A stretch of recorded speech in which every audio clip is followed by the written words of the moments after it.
for those that are doing that, keep that up. And if other people can join in too, not just Charles Gates, but each other's too. It makes a big difference for your reach when things are shared.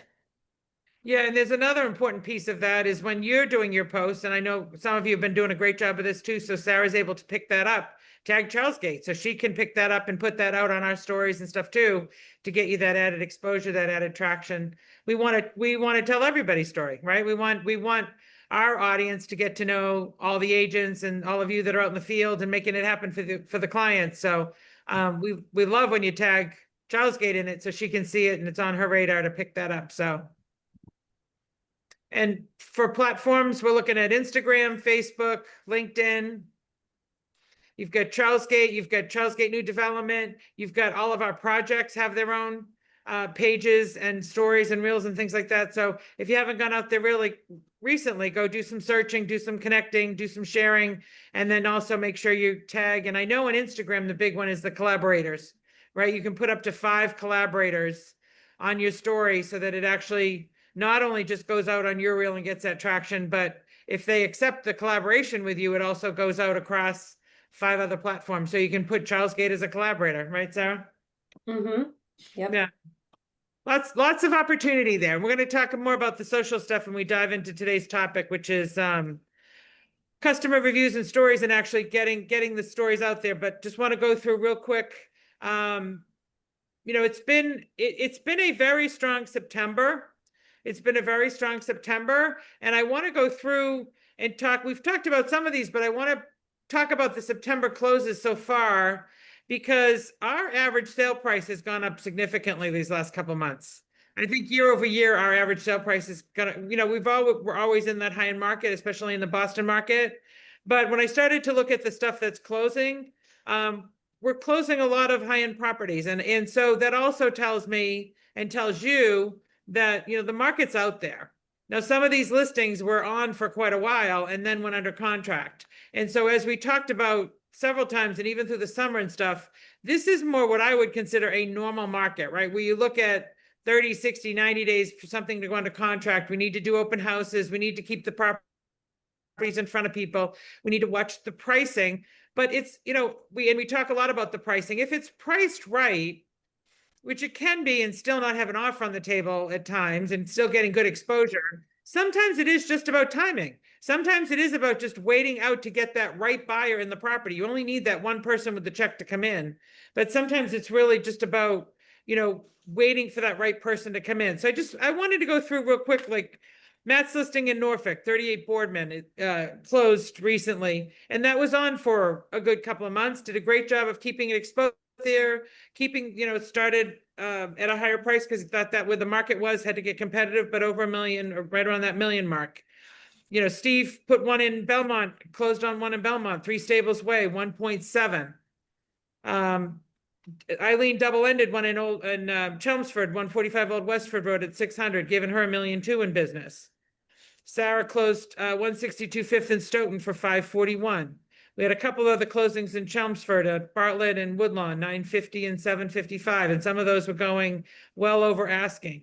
Kayleen's 81 Countryside in Milton for 3.4.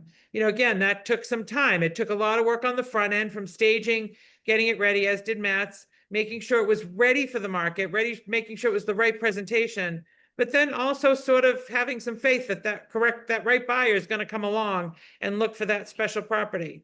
5 Brighton Street, 1 and 2 in East Boston, 1.98 on the Weinberg Demella team. 38 Newborn in Boston, 1.05 million. Again, the team. 123 Center Street in Boston, 685, the team. So, the sale prices are there. There are things closing and going under contract. Most of you were here and know we've had a very strong July and August, which is very unusual, right? Summer months tend to be a little bit quieter. And so I think you're going to see that traction going, and we are seeing that traction in September, but going into even October in the fall, especially with the interest rate news, right? Especially with the interest rate. There's a lot of buyers out there. There's a lot of activity. There's a lot of interest in what's going on in the market and how they can take advantage of that. And it's our job to make sure people understand what that interprets to, right? They hear, oh, it's a low interest rate, and oh, that's great, so maybe I'll take a look at it. But how does that really interpret?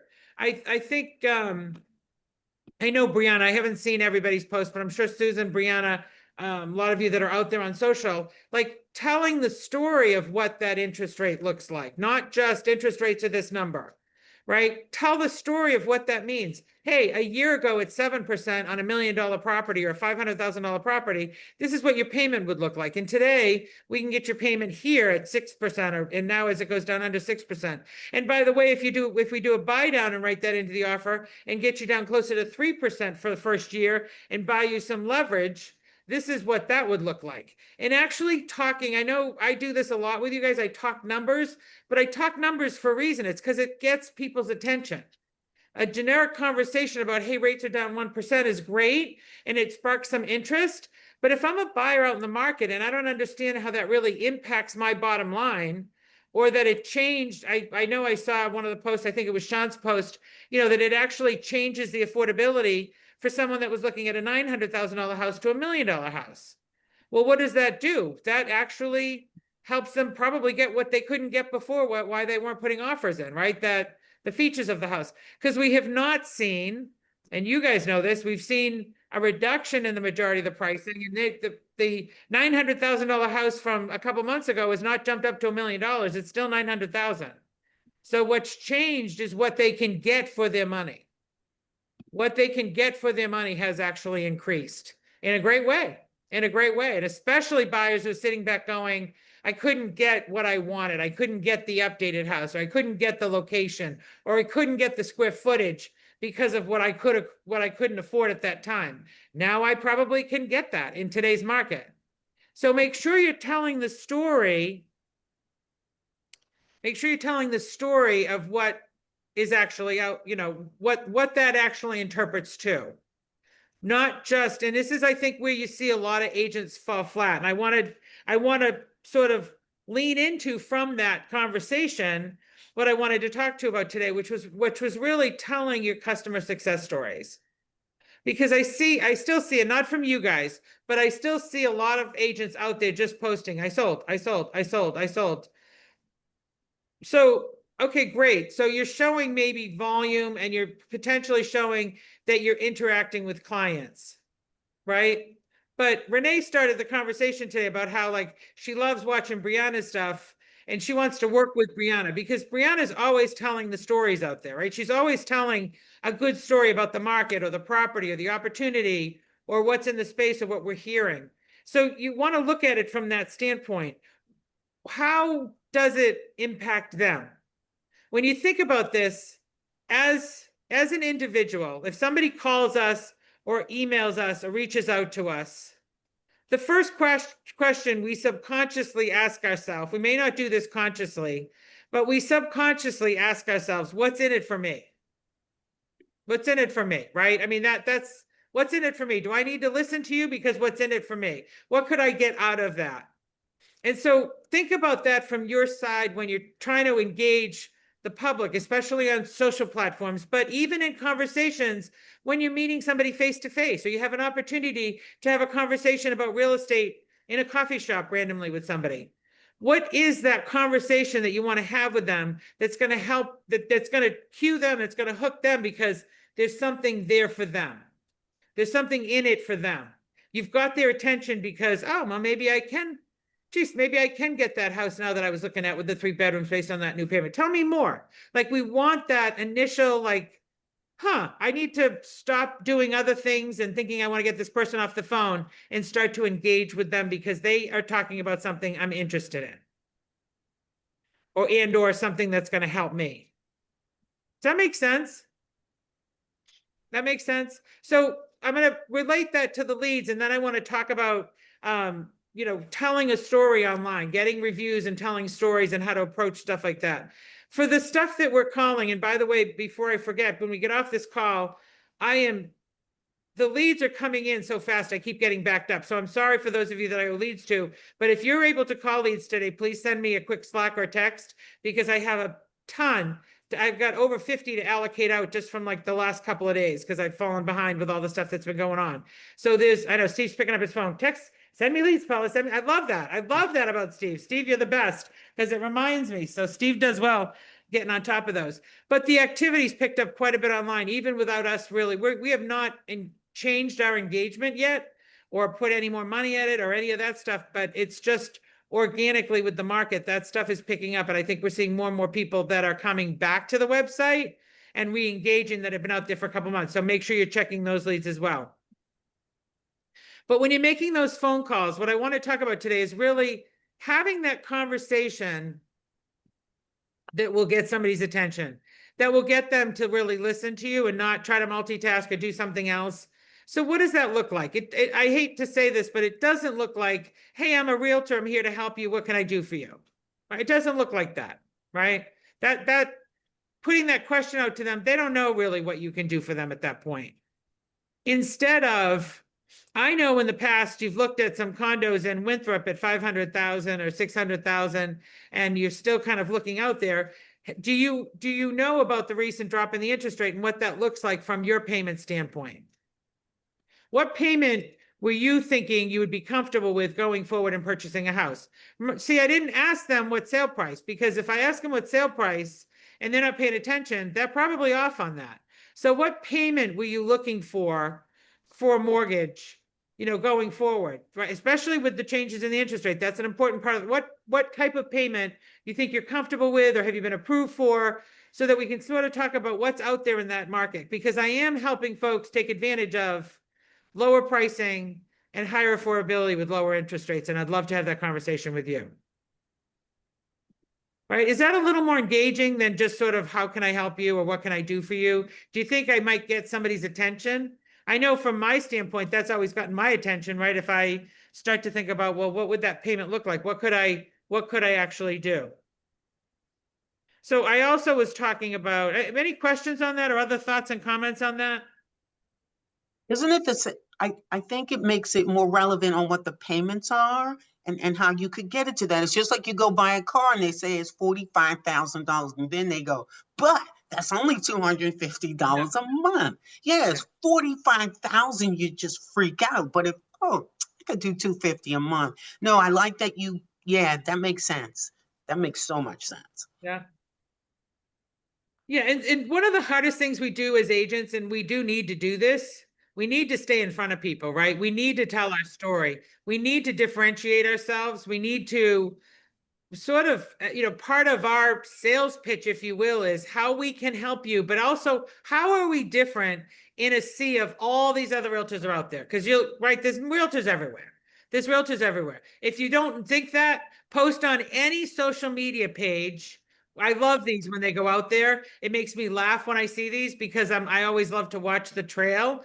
But anybody posts on any social media page out there looking for a realtor, or looking to buy a home, or looking for an apartment, it's like this whole flurry of activity. Like, I'll help you. I'll do this. you know, the realtors, there's a ton of us. There's a ton of us out there still, although they're falling off fairly quickly. But so you have to differentiate yourself from the conversation. You have to tell, I mean, it's not bragging. Some of us think it's bragging, but we have to share our success stories in a way that helps people understand that it does make a difference who you work with, because we know it does. We know it does. We see the pain buyers and sellers can go through by working with the wrong agent, way more than they see it. Way more than they see it. They may hear a horror story or whatever, but we see it every day in doing deals across the table from people that are completely, excuse the French, but freaking incompetent at what they do. They're not looking out for their buyers or sellers. They're not, you know, staying on top of the dates. They're not having good conversations to try to help keep the deal together. A lot of what we do is so critical, getting things from here to the closing table. Right, we've got to we help get them to the closing table. And I know, and I've talked about this for years, we don't tell that story well enough. We don't help them understand well enough. We try and we do some of it, and some of us do a better job than others, but we don't truly differentiate or have that honest conversation about how much that really costs them in the end. How much that really costs them in the end. Because we know not having a good negotiator, that costs them at the closing table. They might be happy they sold, and they might be excited that they got over ask, but they may not understand they left $25,000 on the table because their agent wasn't a strong enough negotiator to get people up to where they needed to be. Or on the buy side, they may have taken an offer without a home inspection because their agent didn't help them understand what the implications of that might be, and that maybe they didn't really have to give that up in today's market with the days on market and everything, even though the other agent or the other party was kicking back, which, by the way, remember, October 15th, that's all going to shift. So we'll have more conversations about that. But telling stories that show those types of activities in the market from actual stories or from deals that have happened, whether it's now or in the past or that you heard in the office, helps people understand and learn why they need to work with you, why they need to reach out with you. Have the same reaction Renee just had. Hey, I want to talk to her or him. That person's going to help me get in or out of a home for the most amount of money, the easiest transaction, but truly protecting my interest, because that's important to them too, right? I mean, there are a lot of nightmare stories out there. So it's not just about a sold post, I sold, but how did you get results in the challenging market?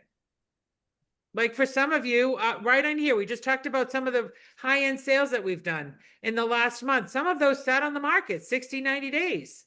What did that look like? How did your staging, how did your relentless marketing, how did your open houses and your follow-up with the clients that were coming through ensure that that one buyer that had the check get to the closing table so your seller got the results despite a challenging market?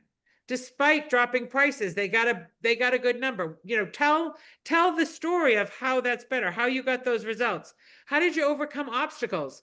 Was there a deal where there was an issue and it looked like the parties were going to walk away? Or a buyer did walk away from a deal? And how did we help pull that back to the table? How did we help keep those people moving forward so that that buyer could get the home of their dreams and get in there, and your seller could actually move out of the property and get what they want? How did we negotiate a higher sale price? And again, that doesn't just come from like, you know, oh, it went over, you know, 100,000 over, and there's still stuff doing that. Talk about the strategy that was behind that a little bit. You know, I had a conversation with that seller about why, if we positioned on the market slightly below the market value, we could potentially attract enough people that could drive us up over where we think we could potentially be on the sale price. And here's the story behind how we did that. Right? Does that feel like a better hook versus like, oh, I just sold a house 100,000 over? Well, big whoop. Maybe you priced it 100K under where it should be. I don't know the answer to that, right?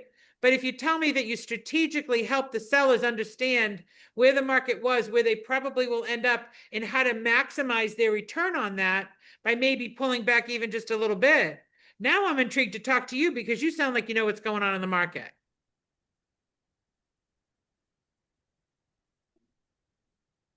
So there's four components here. I want you, like, you can start to think about or incorporate into the storytelling, or I call it like, you know, there's a there's a famous quote, I think it's Gandhi, be the solution. Like, how are you the solution? You know, how were you the solution? How did you get to that end result? But number one is we start with that challenge. What was the challenge? What was the pain point? What was the problem? In this case, it could have been a declining market, you know, high inventory and higher interest rates. We're keeping buyers at bay, or economic uncertainty. Or maybe there was a specific challenge with the house. They needed some help getting organized so they could present to the market in a better way. Because they were living in the house like we all do, that doesn't mean it's market ready. So this is how I help them get market ready. That could be a pain point. Maybe it's a timeline. Maybe they needed a very aggressive timeline because of an impending move. They needed to ensure that they were under contract, sold, and closed so that they could move on to their new job or move into their new home or move closer to family, whatever that looked like. Number two, what's the struggle? Right? What I talked about that. What's the obstacles that you encountered? Maybe there were some initial attempts that you started down that didn't work. And how did you pivot? We hesitate telling those stories because we feel like, oh, I screwed up or I failed, but that's not what that was actually. That's, you know, being fearless enough to put things out there and try things, but being also creative enough to pivot if the market's challenging or difficult, or we're not getting the anticipated results that we thought. We staged, we priced it this way, we put the house out there, and boy, were we surprised when we really weren't getting any showings. And so we stepped back and looked at things and, you know, re-strategized. Like, how did you pivot? How did you help that client pivot? Because the market turned quite a bit, even over the summer, right? And in the spring market wasn't what we expected. So how did you adjust for that? How did you help your client through that? What was that struggle? Sometimes it's an environmental struggle. It was out of your hands. What was the solution? Number 3, what was the solution? How did you address the pain point? What was the process you went through to address that pain point? And number 4, what was that transformation? So what was the measurable result? What was the success? What's that? Okay, the property sold over 100K. They got what they wanted. They got to move by the end of August, you know, or with a 30-day turn, or, you know, they were able to close without having to worry about any of the issues in the house because they were already out of town. And so we were able to make a closing work in 30 days without them having to deal with anything else at the property. So challenge, struggle, solution, and the transformation. Not just, I did this, or you know, the house sold for 100,000. Don't be afraid to tell the story. Show the journey. Show why that journey was better for that client because of you, and because of your actions, and because of how you help them. So the back end of this for you, right? A little bit of the back end of this. What's one of the number one things? If I say to you that, you know, you're trying to connect with people and you try to engage clients, and, you know, you get some agents that seem to do this so seamlessly and well, and you have other agents that seem to struggle with this. What do you think? And this is an open question, so I want you to unmute for a second here. What do you think the number one thing that a client has to feel or have to say, I want to work, I need to talk to this person, I want to work with this person? What do you think? Let's throw some things out here. There's lots of right answers, but I want to try to see if we can figure out what we think the top one is. Trust. Trust. Right? It's trust. It's trust. It's why we so often talk about, you know, shooting videos if you're unable to connect with the video, so you get eyeball to eyeball, so I can build that relationship, so I can start that process of trust. And that's something that you also have on the social platforms. You're looking to build that connection and that trust from someone. Because remember, when I started this conversation, I said, we all naturally, the first thing is, what's in it for me? What's in it for me? If I'm a seller, how is this person going to get me the best price, net me the most money ultimately, which is what I need to make sure they understand versus best price even, but net me the most money and make this the easiest transaction I've ever done in real estate. And I have to trust you typically to be able to get there, right? Because we also know what it looks like on the other side. If our client doesn't trust us and doesn't believe we have them in the back, what happens? We're always fighting them because they're not listening to our advice.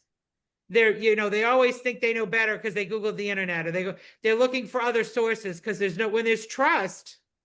And those are, honestly, those are the best deals. And I know, especially those of you that experienced, and for my 25 years in the business, I love it when a client looks at me and you're trying to talk to them about something and they say, I trust you. You've been in the industry a long time. I trust your advice. Let's do that. Because two things happen. One, I know they're comfortable with the process and I'm not trying to push them into something, but also I know that I can bring my experience to the table and actually help them in a way. Like, the worst thing is if I'm trying to tell them something because I know the market and I know what's out there and they're fighting me on it because they think they know better. Because what ends up happening in the end is I can't really serve them the way I need to serve them, right? So leverage your opportunities that are out there, incorporate the feedback. We want to really start, and Sarah and I, as we go forward over these next couple of months and going into the end of the year, you really want to start driving people to those Google reviews. Take that Charles Gate Google review link too and send it out to your clients and get your name out there so that when people are searching you, it's coming up in multiple locations. Because again, that's part of that trust. So who have you worked with in the past or recently that you can send that link to? Sarah, we'll throw that out in the Slack so you can find it easily. Find that link to just go into Charles Gate and put in that 5-star review for you. Let's get your name out there because we've got a lot of press and things going on, and I'd like you to be part of that conversation. I'd like you to leverage the stuff we're able to do online to help grow your business as well. That's actually why we do everything we do, right, Sarah? That's everything we do is to help put you in front of those clients in a light that makes it easier for them to trust you because they know you have the systems and the tool and the expertise and knowledge to really get them what they're looking for. Any thoughts or comments on that? Just that you gotta ask for reviews. Right. People will give you a review if it's a bad review if you don't ask, but if you ask for good reviews, people will give them to you. Ask for good reviews, yeah. I send emails to my clients after every transaction with a link to our Google and our Facebook page and ask them for a review. And I talk to them about it in the closing, but then I also send them a follow-up email. And our office has like over 700 Google reviews, and they're all 5-star. They're all good reviews. So you don't ask the ones that went bad, of course.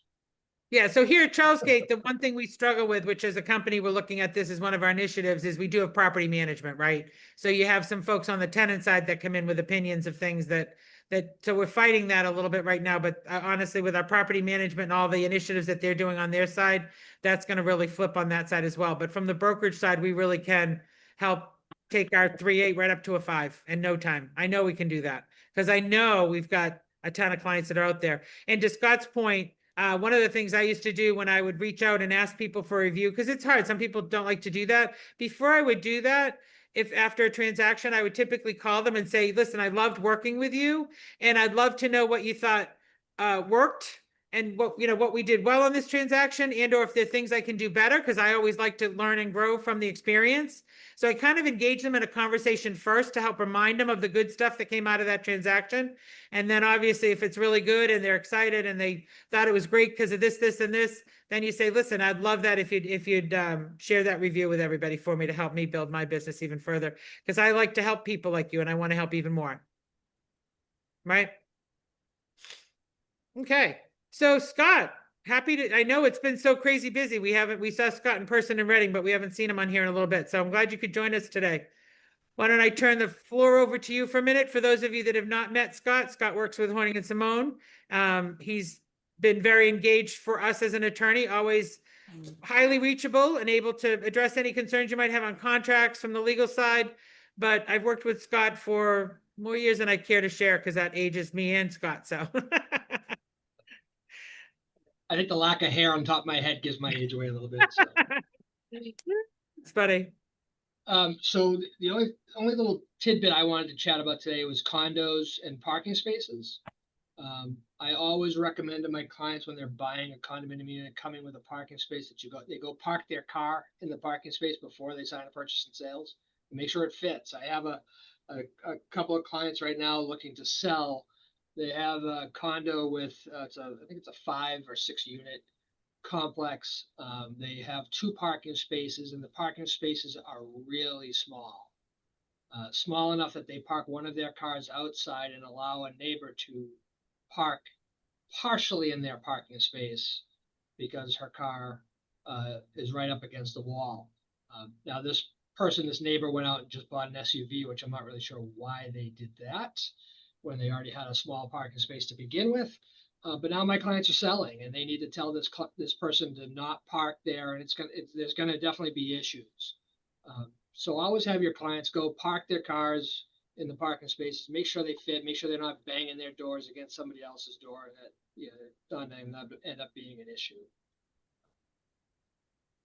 That's just my small little tidbit.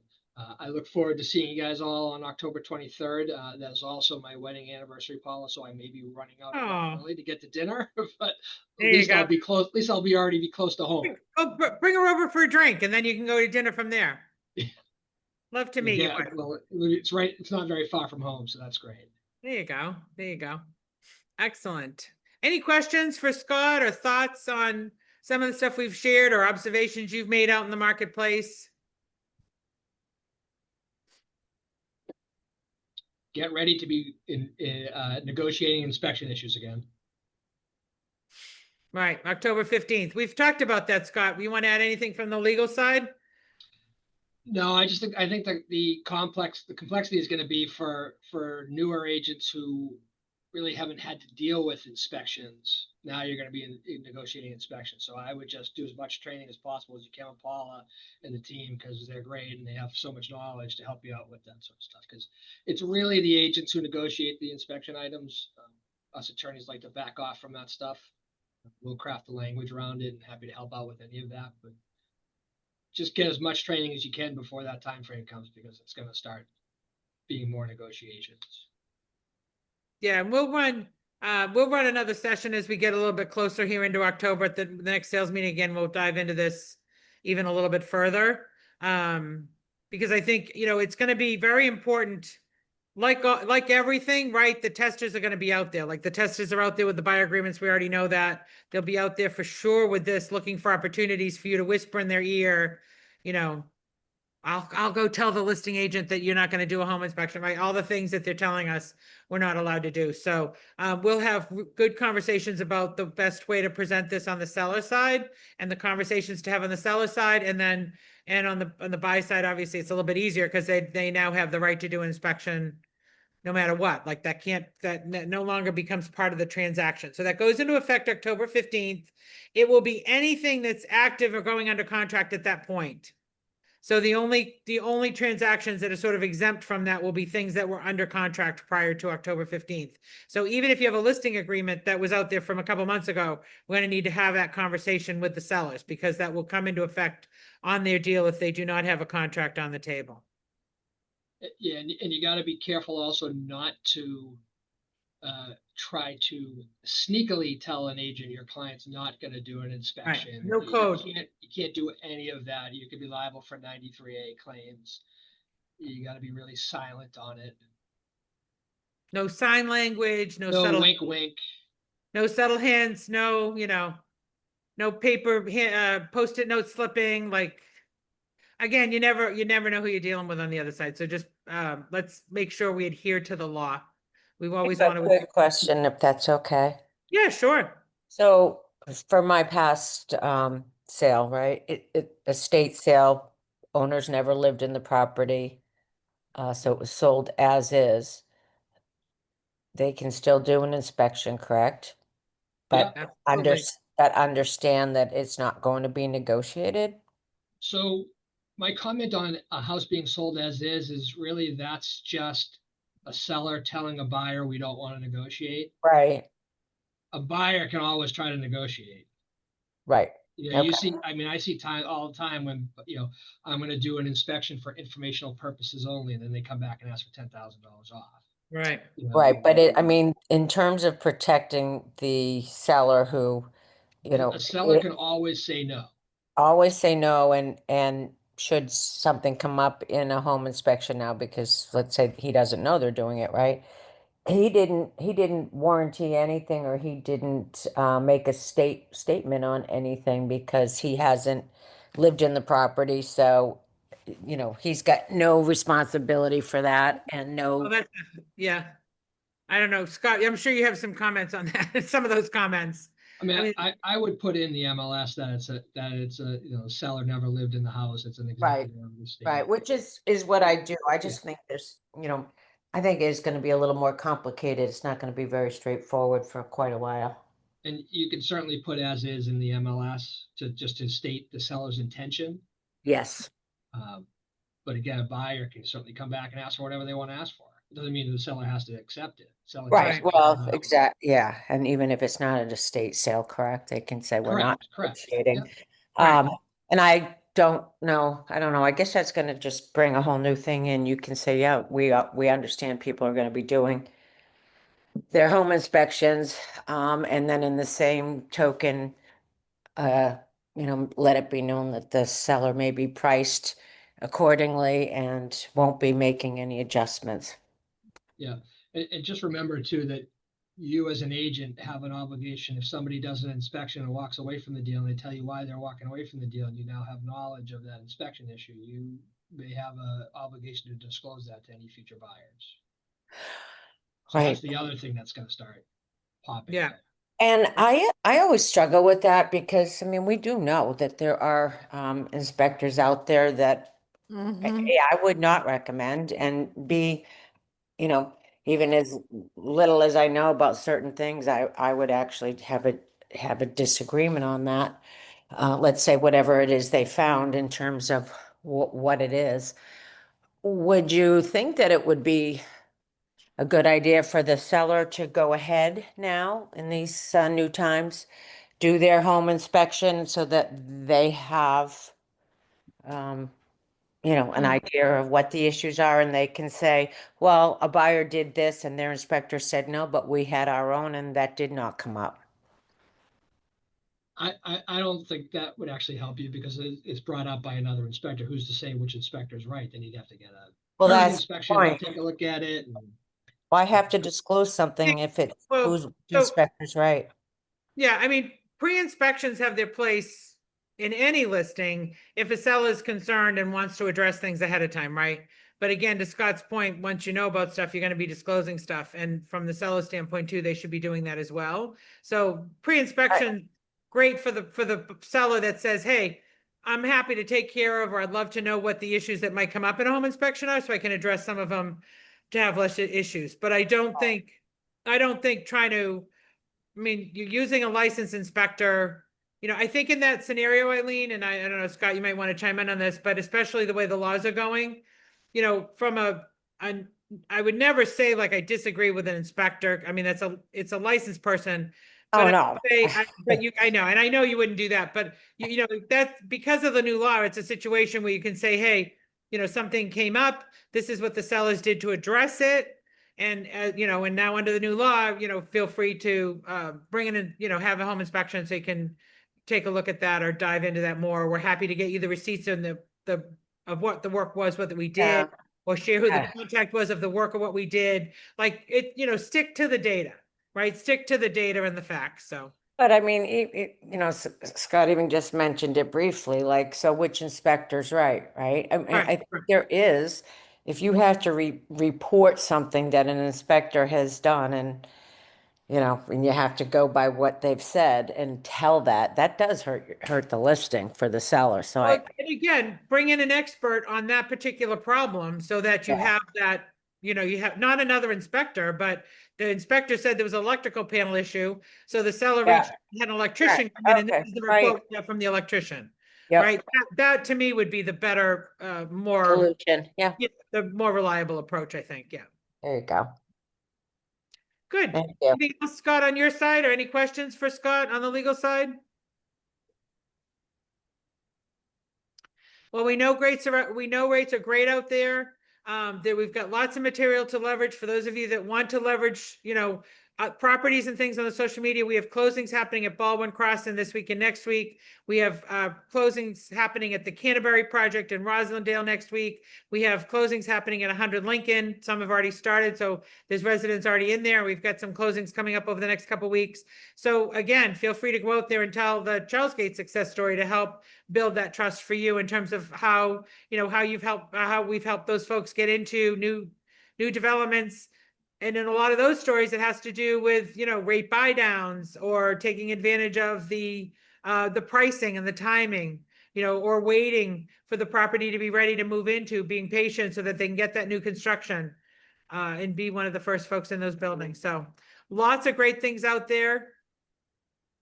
Sarah, as always, is here to help be creative. Sarah and I both, I love that stuff too, just to be creative and have a conversation around, okay, well, I'd love to try to get out there. Let's brainstorm a couple of ideas for what you have on your history and or on your plate or upcoming listings and things. How can I tell that story? Would love to do that.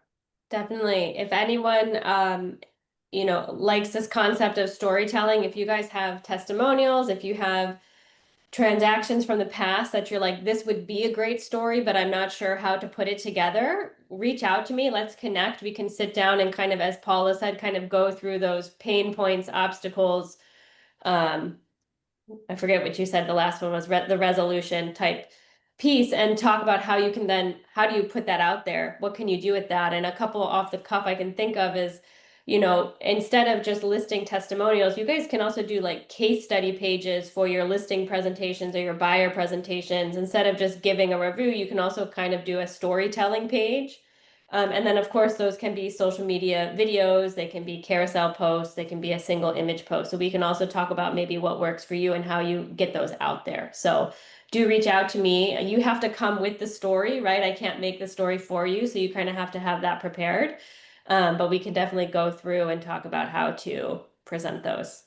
Yeah, we can help. I'm sure Sarah and I can both. Sarah's good, was great at this. We had Hawk Visuals and sort of help prompting with some questions to help you develop that too. If you need some help, like, hey, this is what happened and we had some challenges, we can help you develop that too by talking through that stuff. So.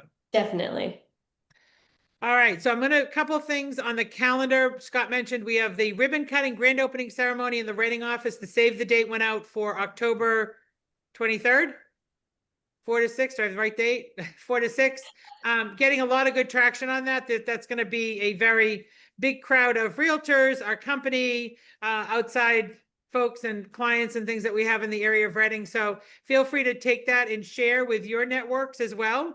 That's the save the date. Sarah and Sophia will be sending out the actual invitation soon. So if you do that and you want to specifically add someone to the invitation list, just get us their email address so we can make sure that they get put on the official electronic invitation that's going out, so we can get those RSVPs so we have a good count for that day.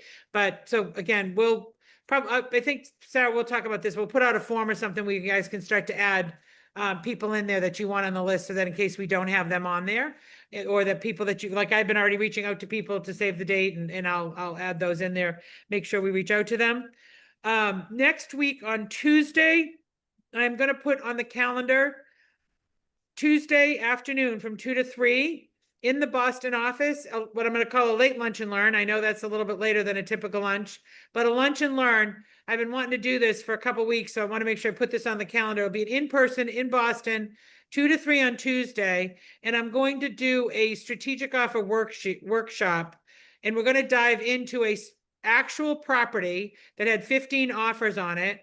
And we're going to look at it. I want to take a look and walk through that from the buyer's agent side, what that looked like in the conversations for setting up for success, and then also give you the listing agent perspective and how that was worked and what the outcome was and what those conversations were. So that, because I know for a lot of you, it's hard because if you don't have the experience, right? So I want to give you some of that experience.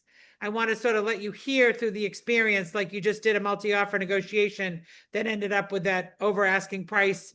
So you have sort of can start to build that skill set behind the scenes, but also here, this is a very current one. This is, we're going to actually use the offers that came in with names and private information redacted to sort of talk through what that approach looked like, the conversations that went on, the presentation to the seller, and then how that got to the closing table. So Tuesday, 2 to 3, mark that in your calendars. It will not be available through Zoom for the live at that time, but I will record it. So we will record it and share the recording, but it's going to be a very interactive workshop. So I don't want to try to be doing that through Zoom. I want to be very focused on the folks that are around the table. So that's on Tuesday. Our Brian Buffini Pathway to Mastery is going amazingly well. We've got 12 people in there, Susan, that I know are putting their head down. There's already we just finished week 2, going into week 3, and there's listings, contracts flying, and there's offers flying. So they're getting some amazing results. Susan, I don't know if you can, in a place where you can share, just maybe there's a couple tips from this week. Might be on the road or in an inspection. No. I'm in my pajamas. Love that on this great day. I just think I'm trying to think of where we're at with all of it. I think everyone's really excited and that's the best part of all of this, but it's using systems and being consistent. I think, all right, so let me think. It's win the day, win the week, win the year, 2 hours a day, 4 days a week. It's continuing to build off of your contacts or your relationships. It's very relationship built. So I think that's the biggest takeaway is to get your contacts together and to continue to utilize those relationships to get business. Leverage your trust, right, Susan? Leverage your trust. Leverage that We trust. did. We talked about how trust is a big part of it, and you want to show like the materials they give you, they show trust, but they also show like a fun aspect of it too. And they double down. The majority of it is built on trust, but the other part is just like, hey, like I'm a person and you're a person too, and let's connect. Thanks, Scott. Yeah, thanks, Susan. Yep. Just some reminders, right? Just some reminders to get in front of people and remember, this is a relationship business, and we're going to have a conversation about this later, the news that just came out. But I think that's actually a strong thing for us that came out with the Compass acquisition of Anywhere. If that does go forward, Mike and I are going to be doing a podcast on that, so we'll have some information to share with you guys on that. But I think that this is actually a really positive thing for us, because this is a relationship business. This is a trust business. This is about that face-to-face piece. It's not about just thousands of people. That decision to do that merger is a financial decision. It's a bottom line decision, but that's not necessarily in the best interest of the clients and or the agents. So I think that's a real opportunity for us here. There's some real opportunity for us here. I was very excited to see that, because we are very different, and that's a good thing. That's a good thing. So. All right. I appreciate you guys. If there's no questions, remember, if you want some leads today, I gotta put my head down for the next hour, and I am going to get some stuff out of there. I've got the Charlesgate database that's got some activity going on. For the people that you have in your Bold Trail, make sure you're going in there and looking at that. Bold Trail is doing, if you sign into Bold Trail, they are doing a session. I think it's at noon today that I signed up for, on today's market, how to get buyers' attention, how to work the lead stuff that's coming in. It's going to talk a little bit about the advertising side, which you don't have to worry about because we're getting them to you, but that's not a bad session to plug into. Anything else, Sarah, from the calendar that I'm missing? I think we're at the end of the month, so I don't think we had anything on the calendar. I should know. I'll drop a reminder in the Slack if we do, but Yeah. I think, is next week October? Yeah, right. Yeah. This is the 25th, so I don't know where the time's going. I really, Same. this year is absolutely flying, absolutely flying. Agreed. So I think, so this week, you guys, today's Thursday. October 1 so- is Wednesday. Okay, yeah. So the newsletters, email newsletters will be coming out this week for you guys. So I'll drop some information about Slack for those who participate in that. And then really next week I'll just be dropping the October calendar with our events and trainings for next month. We got a full month. We got a full month ahead, October, November, especially because we'll start planning the new year, really setting ourselves up for 2026, do some business planning, and actually do some, continue to do a lot of the skill set stuff that we've been doing and helping you leverage the marketing, help you leverage your online presence. So good. You guys are doing a great job. If you haven't been by the Reading office, come take a pop by. Everything's painted. The sign's up now, so you're certain that it's us. I love the stuff on the window because every person that walked by, and it's really visible from the street, but every person that walked by, I saw them like turn their head. So that's an amazing piece for us. We'll be doing some stuff. There's a lot of stuff coming up in Reading for those of you want to engage at the community level. There's Halloween. There's a couple of other things that we're going to be doing to get the word out there. Make sure with the Chamber of Commerce and stuff, make sure that we're getting in front of folks. So, and we'll put something out on Slack, but we will have somebody in that office pretty much every day starting on Monday. So we've got a new team member joining us on Monday, so watch for more news on that. We're excited. All right, guys, appreciate your time. Make it a great day. I'm here. Let me know if you're ready for some leads, if you need anything today. I've also got some availability in the calendar because of some cancellations. If anybody needs to do like a quick 15-minute, 30-minute one-on-one, wants to pop something on the calendar over the next couple of days into next week, happy to do that too.